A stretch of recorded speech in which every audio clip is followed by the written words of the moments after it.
How to screen mirror iPhone to Philips Google TV. Hi everybody, welcome back to our channel. In this video, I'll show you how can you screen mirror your iPhone to Philips Google TV.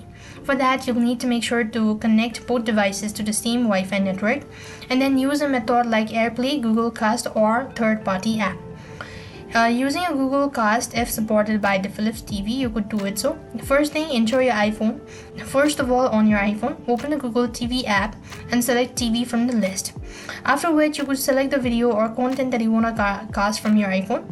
The content should begin streaming on your Philips TV as well. Now likewise, if you're using a built-in screen mirror option, you simply want to swipe down, go ahead and click on the screen mirror options. As you do it so, then select the TV.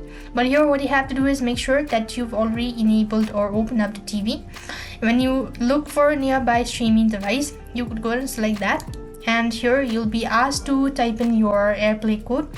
If prompted, it's going to be displayed on your TV. Enter in that, and once you have actually done it so, you'll be able to screen mirror iPhone to Philips Google TV. So this is how it's done. I hope the video was helpful. Make sure to like, share and subscribe. Thank you for watching. See you in the next video.